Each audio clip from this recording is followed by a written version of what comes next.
Voilà, donc nous sommes déjà à ce niveau. Donc nous allons créer cette cuvette. Donc, nous allons créer la cuvette là. Voilà, nous allons créer ça. Maintenant, la distance qui se trouve entre l'axe ici et l'axe là, ça fait 2 mètres. Donc de là à là, donc l'axe qui se trouve ici et l'axe qui se trouve ici au niveau de, ça fait 2 mètres. Donc si je me place ici, je mets sur la vue X, Z.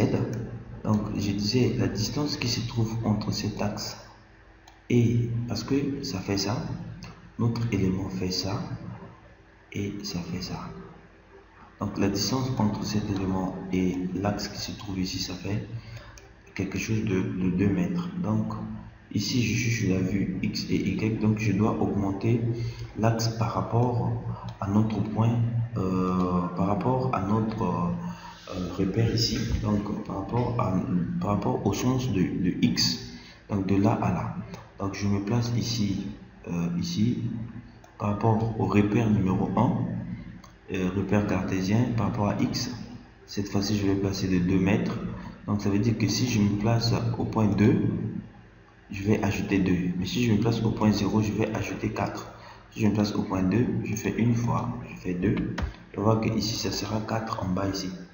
Et c'est ça ce qui est normal. Et je fais appliquer. Quand je fais appliquer, je vois l'axe que j'ai créé apparaît de l'autre côté. Donc l'axe que j'ai créé apparaît de l'autre côté ici. Maintenant ici, j'ai la possibilité d'ajouter encore un axe comme ça.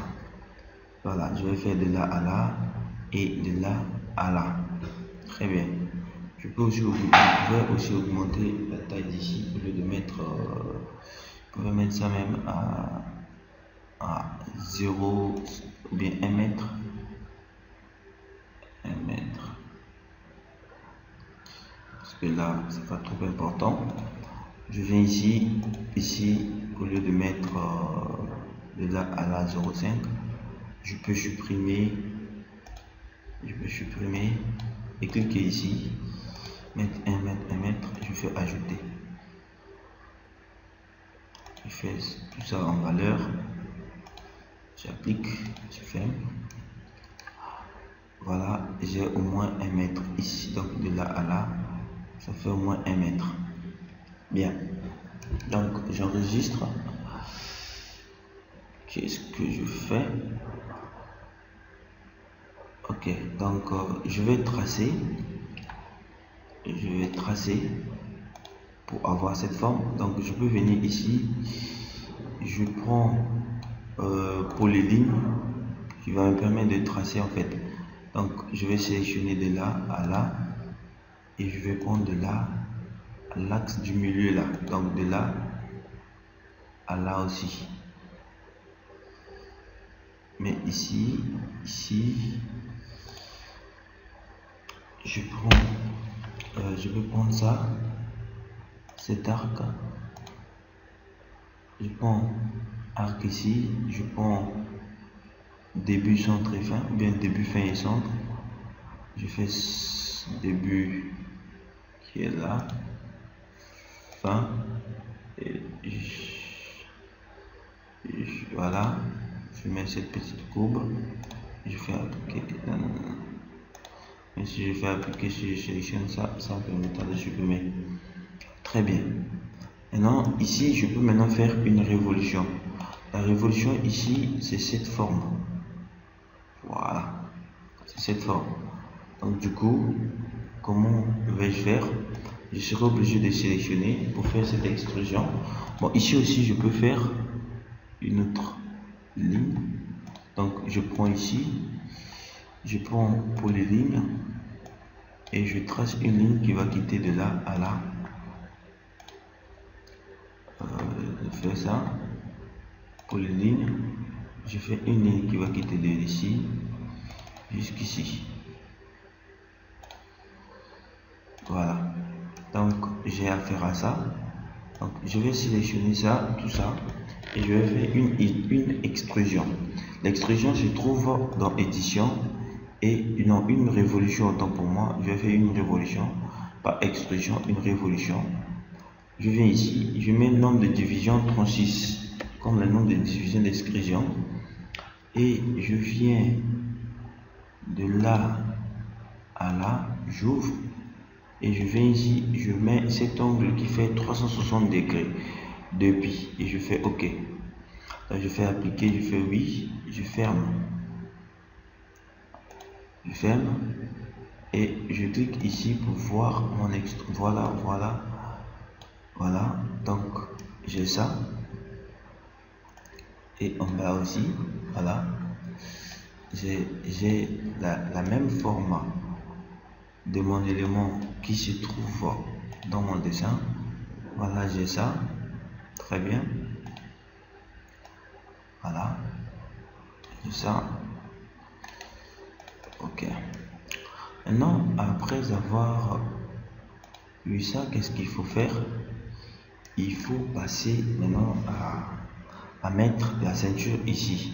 Ici, nous sommes au niveau 21,50. Donc, nous allons nous placer au niveau X, Y, et nous allons aller au niveau 21,50 pour tracer ici. Ici, donc, nous sommes obligés de choisir cette section, cette petite section de 20-40 qu'on avait dit qui va servir d'ici. Donc je viens ici, je prends poutre, ou bien je prends circulaire ici, cercle, je fais centre ici, discrétisation, je mets 36 et je crée les barres. Donc je vais cliquer de là à là, et je fais de là à là, et je ferme. Quand je fais ça, ça me donne ça. Très bien. Maintenant ici je vais vérifier la section des barres, des poutres. 20-40, non, ici c'est pas 20-40, ici c'est plutôt 20-50. Même toutes les poutres qui sont là, ce sont des poutres de 20-50. Ça aussi c'est 20-50. Donc je sélectionne ça. Je sélectionne d'abord toutes les poutres qui sont ici. Donc je fais sélection par similaire. Il va sélectionner toutes les poutres et la ceinture ici. Bon, je vais enlever les poutres de la ceinture.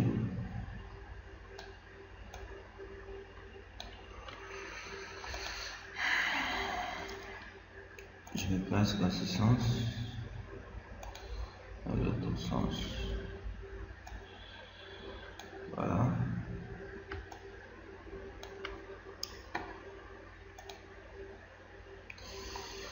Je change automatiquement de section, je mets 25-50. Voilà. Je me place également ici. J'ai fait ceci dans ce sens. Je regarde si la dalle n'est pas sélectionnée. Elle est sélectionnée. J'appuie sur CTRL, je lève la dalle et je change de section. C'était 25-50. Ok, très bien. Voilà, donc je vais vérifier les nœuds et vérifier la structure. Je trouve qu'il y a les nœuds isolés. Je peux les enlever. Vérifier la structure. Je trouve que pour le moment il n'y a plus de nœuds isolés. Donc ici nous sommes quasiment arrivés à la fin de la modélisation de notre élément. Maintenant, ici c'est pas suffisant parce qu'il faut maintenant appliquer, parce qu'on a dit que ici c'est une dalle de couverture, qui fait 20. La cuve là aussi, cette cuve ici ça fait 20, cette cuve ça fait 25 et le bas ici ça fait 30. On peut créer les matériaux pour les dalles. Donc je viens ici, dalle, élément ici, ballon épaisseur. Je peux venir ici d'abord, je sélectionne. Je peux venir ici, je dis dalle, je décoche ici et je choisis mon élément. J'ai choisi le béton château, de 25 châteaux. Et ici, je peux attribuer un nom où je peux appeler dalle de couverture DC. J'ai dit l'épaisseur c'est 20, DC 20. Je viens ici, je mets 20 cm d'épaisseur. Je fais ajouter. J'ai une dalle appelée cuve. Cuve 25. Ici, je mets 25. Cuve 25. Ou bien je mets aussi cuve 20. Cuve 20. Bon, 25 c'est plus mieux. 25. J'ajoute. Je vais faire encore dalle de fond. Je vais DF, dalle de fond 30. Je fais aussi 30. Je fais ajouter et je fais. Non, je vais maintenant donner les matériaux. Je sélectionne la dalle du haut ici. On a dit que son matériau c'est dalle de couverture qui fait 20 cm. Donc je viens, je sélectionne, j'enlève ici le radier et je mets dalle de couverture 20 cm. Très bien. Je sélectionne la cuve. Maintenant, nous allons passer. Je sélectionne la cuve et je cherche encore surtout le matériau. La cuve, on a dit cuve, ça fait 25. Voilà, je vais sélectionner également notre dalle de fond. On a dit que cette dalle de fond, elle fait 30. Donc, j'ai dit DF30. DF30, DF30. Voilà. Donc, quand je sélectionne ici, je descends, je vois épaisseur du panneau. C'est DF. Pourquoi ça refuse? Et là, c'est quoi?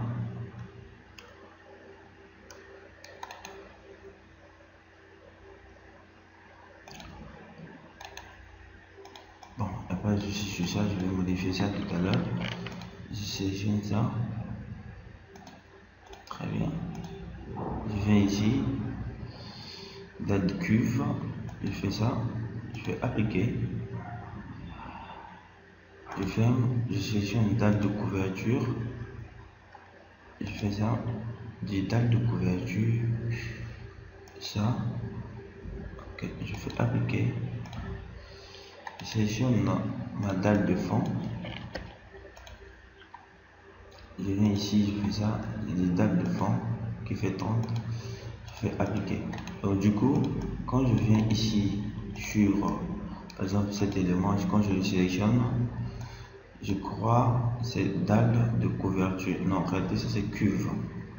Dalle de cuve. Je sélectionne ça. Je viens ici. C'est dalle de c'est cuve. Et non, je fais appliquer.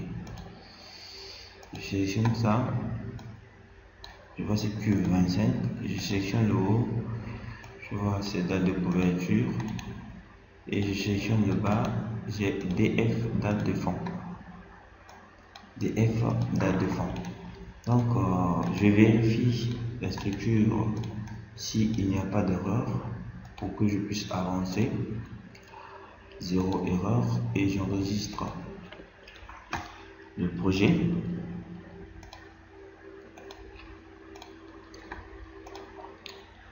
J'enregistre le projet. Voilà, donc ça c'est notre modélisation qui est bien assurée.